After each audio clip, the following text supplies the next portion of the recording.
BPUPKI gitu ya. Jadi sebetulnya nih judulnya adalah sejarah terbentuknya BPUPKI atau sejarah pembentukan BPUPKI. Nanti ada yang bilang BPKB lagi ya. Aduh, ada yang bilang bahaya ya. Jadi ini maksudnya kita akan belajar mengenai sejarah pembentukan BPUPKI. Sejarah pembentukan BPUPKI maksudnya begitu ya. Jadi gini kawan-kawan ya, perlu kita ketahui secara bersama bahwa memang BPUPKI atau yang dikenal dengan istilah Dokorisi Junbi Kosaka ini pertama kali diumumkan karena sejatinya nih ini tuh dibentuk oleh pemerintahan Jepang gitu ya. Dan kemudian diumumkan oleh Kumachiki Harada. Jadi dibentuk oleh Jepang lalu diumumkan oleh Kumachiki Harada, Jenderal Kumachiki Harada. Kumakichi ya, Kumakichi.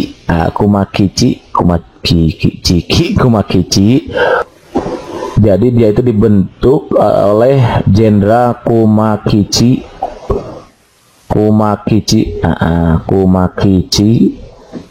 Harada pada tanggal 1 Maret 1945. Itu sebetulnya pembentukannya. Jadi awal pembentukannya memang 1 Maret 1945. Namun nih dia dibentuk secara resmi, ini baru-baru diresmikan, kemudian diresmikan pada tanggal 29 April 1945 bertepatan dengan hari ulang tahun Kaisar Hirohito. Hirohito. Jadi mulai dari pelantikan anggota-anggotanya dan juga peresmian secara khusus itu memang tanggal 29 April, tapi pembentukannya awal mulanya itu dibentuk pada tanggal 1 Maret 1945 yang kemudian diumumkan langsung oleh Jenderal Kumakichi Harada gitu, dan diresmikan pada tanggal 29 April 1945 bertepatan dengan hari ulang tahun Kaisar Hirohito yang lahir pada tanggal ini itu memang 29 April. Beliau itu lahirnya 29 April tahun 1901. Jadi yang di sini nih ya ada 29 April kan ya. Kalau 29 April yang pertama ini adalah hari lahirnya Kaisar Hirohito, hari lahirnya Kaisar Hirohito. Nah, kalau 29 April 1945 itu memang peresmian BPUPKI, peresmian BPUPKI sekaligus pelantikan anggota-anggotanya gitu. Nah, kalau pembentukannya sebagaimana yang diharapkan oleh Soa nih dibentuk pada tanggal 1 Maret 1945 gitu kawan-kawan. Nah, jadi untuk lebih lanjutnya supaya kawan-kawan lebih mendalam lagi mengenai wawasan mengenai BPUPKI-nya, bahwa perlu kita ketahui BPUPKI ini terdiri dari 69 anggota, 69 anggota, di mana nih 62 anggotanya itu berasal dari Indonesia, orang Indonesia.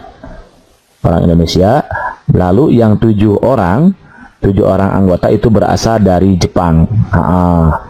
Kemudian untuk ketuanya nih, ketua BPUPKI itu diketuai oleh Dr. QRT itu ya, QRT Rajiman. Nah, Rajiman pakai video diningrat gitu. Kemudian untuk wakilnya nanti ada 2. Wakil ketuanya ada 2. Satu itu dari orang Indonesia, yaitu yang diwakili oleh RP Suroso.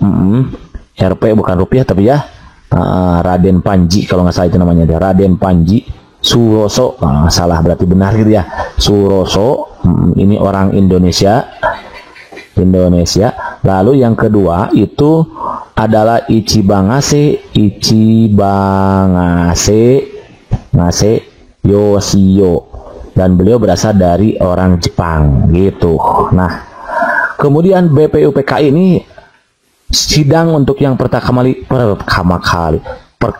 kalinya gitu ya. Jadi BPUPKI itu melakukan beberapa kali sidang. Kalau nggak salah itu 2 kali sidang ya. Sidang pertama ini ada sidang ke-1 yang dimulai dari tanggal 29 Mei tahun 1945 gitu ya, sampai 1 Juni nih 1945. Yang sempat jadi perdebatan juga bahwa katanya dimulai tanggal 28. Memang 28 itu adalah persiapannya gitu ya, persiapannya. Tapi kalau rapatnya untuk dasar negara ini itu dimulai tanggal 29 Mei 1945 sampai 1 Juni 1945 gitu. Kemudian nih dimulai dari dimulai dari tanggal 29 Mei ini. Kita ganti halaman baru ya. Kalau ini udah ketemu ya jawabannya yang A nih. Jadi 1 Maret 1945. Jadi pembentukannya tetap 1 Maret, kalau peresmiannya memang 29 April gitu 1945. Next ya di sini. Jadi sidang BPPKI ini nih, sidang pertamanya, sidang ke-1 kita ulangi lagi. Sidang ke-1 itu dimulai dari tanggal 29 Mei sampai 1 Juni 1945. Walaupun ini memang benar 28 Mei itu persiapannya ya, persiapannya.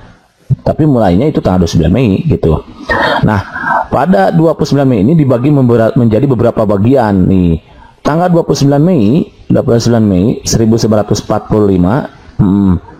diawali dengan usul yang disampaikan oleh Muhammad Yamin, karena tujuan dari sidang ini adalah pembentukan dasar negara gitu, pembentukan dasar negara atau perumusan dasar negara. Dimulai dari Muhammad Yamin dulu nih. Muhammad Yamin mengusulkan secara lisan mengenai perumusan dasar negara, yang kemudian diantara itu ada 5 perumusan. 1, peri kebangsaan, kemudian peri kemanusiaan,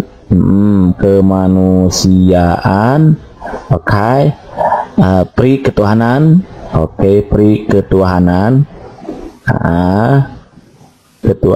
and then yang keempat itu peri kerakyatan, kerakyatan, dan yang kelima itu di beberapa literasi yang saya baca gitu ya, ada yang mengatakan, ada yang pakai peri, ada yang enggak, tapi sama aja sih isi intinya. Ada yang pakai peri itu peri kesejahteraan rakyat, ada yang enggak, kesejahteraan rakyat, gitu ya. Ada yang pakai peri depannya, juga ada yang tidak, tapi belakangnya sama, peri kesejahteraan rakyat gitu. Ada 5 nih, 5 rumusan. Nah, kalau diingat seperti ini kan susah ya. Saya buat dia menjadi sebuah kalimat yang mudah untuk kita mengingatnya, karena kadang-kadang kita suka susah nih mengingat ini nih. Siapa tahu nanti kalau di soal ditanyakan berikut adalah 5 rumusan dasar negara yang dikemukakan oleh misalkan Supomo, oleh siapa nih pertama tuh, oleh siapa, Muhammad Yamin, ini 29 Mei Muhammad Yamin ya, kecuali misalkan, bisa aja begitu kan. Nah, maka supaya mudah mengingatnya kawan-kawan, cukup ingat sebuah kata atau kalimat nih, bang matu, ada bang matu, namanya bang matu keras gitu, bang matu keras. Maksudnya gimana? Bang, peri kebangsaan, peri kemanusiaan, tuh peri ketuhanan gitu maksudnya. Peri kerakyatan, kan di sini ada kerakyatan, kesejahteraan rakyat gitu ya. Bang matu keras, sejahteraan rakyat gitu. Bang itu kebangsaan, ulangi, bang itu kebangsaan, ma itu kemanusiaan, tu itu ketuhanan, itu kerakyatan, kerasnya ya, dan S-nya adalah kesejahteraan rakyat, begitu ya. Supaya mudah diingat, ingat bang matu keras. Itu cara mudah kita mengingat kelima rumusan dasar negara yang dikemukakan langsung oleh Muhammad Yamin pada tanggal 29 Mei 1945. Selanjutnya nih tanggal 31 Mei ini yang pertama nih. Yang kedua tanggal 31 Mei 1945 Profesor Dr. Mr.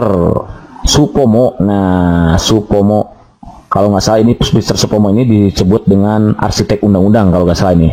Kalau nggak salah berarti benar gitu ya. Beliau juga sama mengemukakan 5 dasar atau asas tentang dasar negara. Beliau mengemukakan gitu maksudnya 5 asas tentang dasar negara, gitu ya. Di antaranya 1, ini ada 5 juga, di satunya begini ya, kali ini pakai hurufnya pakai kurung nih. 1, persatuan. Persatuan. Kedua itu adalah kekeluargaan, oke.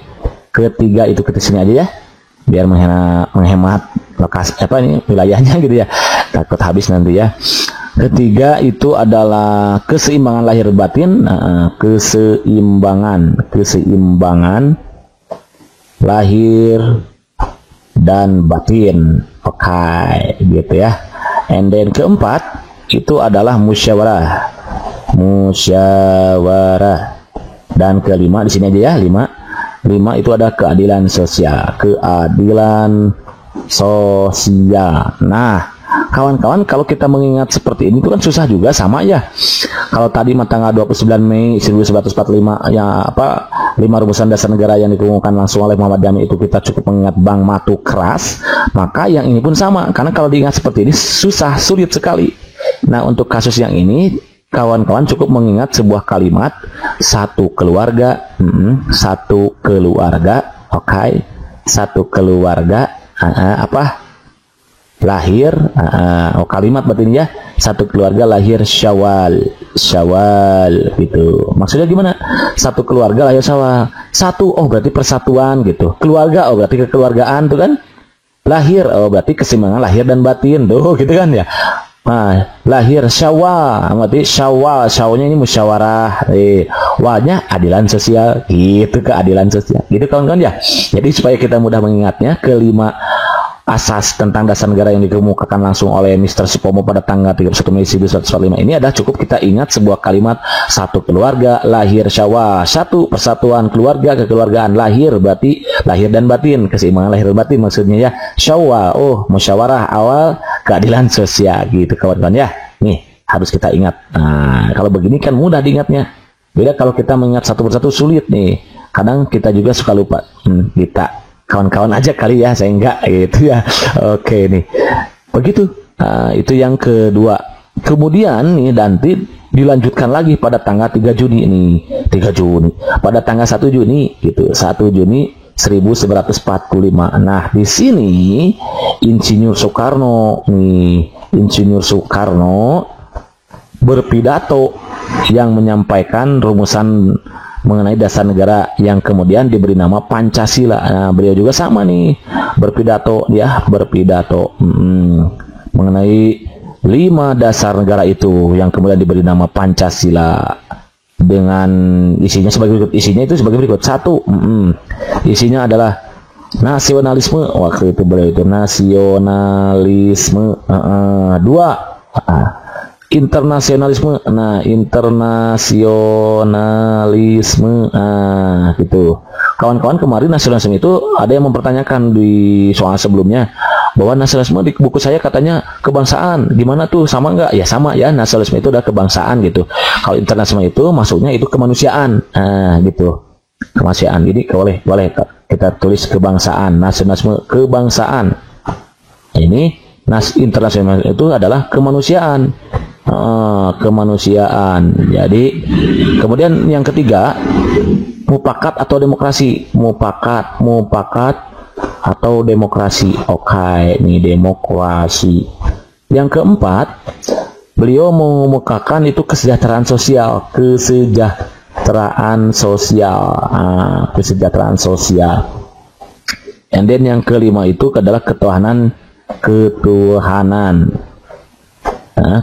yang berkebudayaan. Nah, kawan-kawan, lagi-lagi kita juga kesulitan untuk mengingat kelima dasar negara atau rumusan dasar negara maksudnya ya, yang dikemukakan oleh ketiga orang tokoh ini. Maka untuk mudah mengingatnya juga, nah saya kembali membuat sebuah kalimat yang kiranya bisa dijadikan acuan dan patokan untuk kawan-kawan untuk mudah mengingatnya. Apa? Nah, depasnya nih kita panggil biasanya depas ya. Ini depas, sorry depas nih.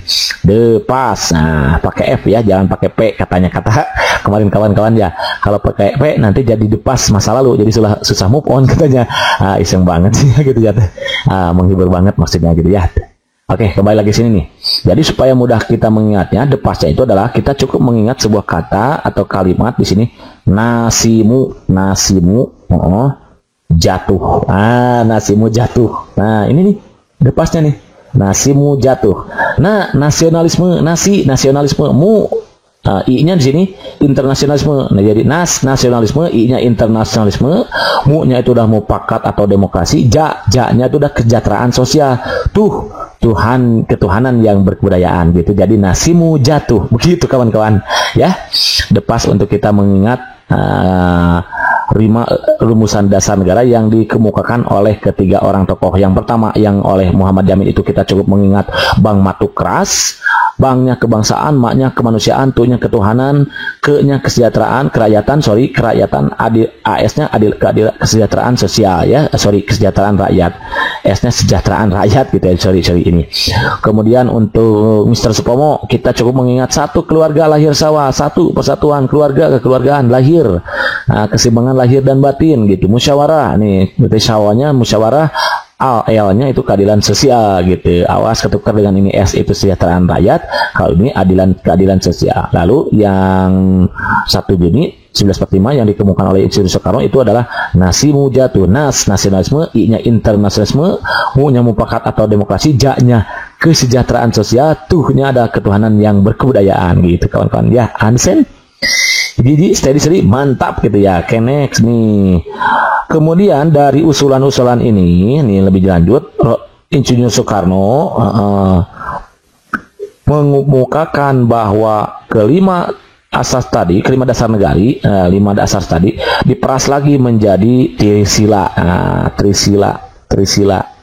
Kata beliau itu dari 5 diperas jadi 3 trisila. Yang diantaranya isinya itu, diantaranya apa? Isi trisila. Sosionasionalisme,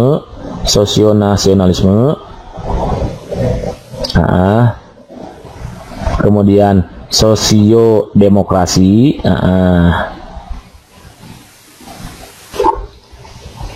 dan satu lagi itu adalah ketuhanan. Nah, ini isi dari trisila yang dikemukakan langsung oleh Insinyur Soekarno.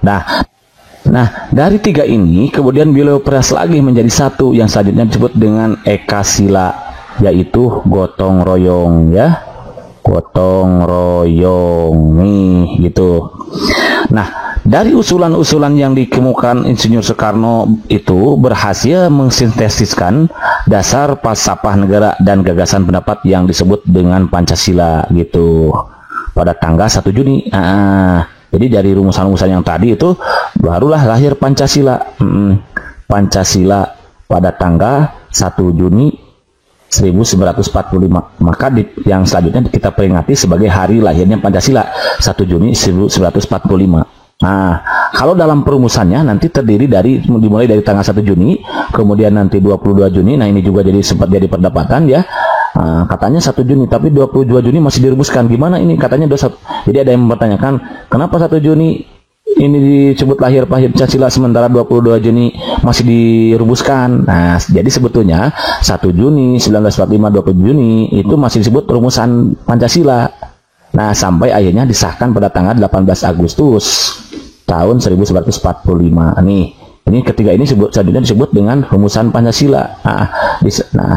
Kalau hari kesaktiannya itu diperingati, bukan mulai ya, setiap tanggal 1 Oktober ya, 1 Oktober gitu. Nah, ini hari kesaktian Pancasila. Jadi 1 Juni 1945 itu masih sifatnya rumusan yang dari 3 orang tadi termasuk Insinyur Soekarno. Kemudian 22 Juni itu nanti melahirkan Piagam Jakarta, ya Jakarta the Charter gitu ya gitu. Dan nanti disahkan pada tanggal 18 Agustus 1945.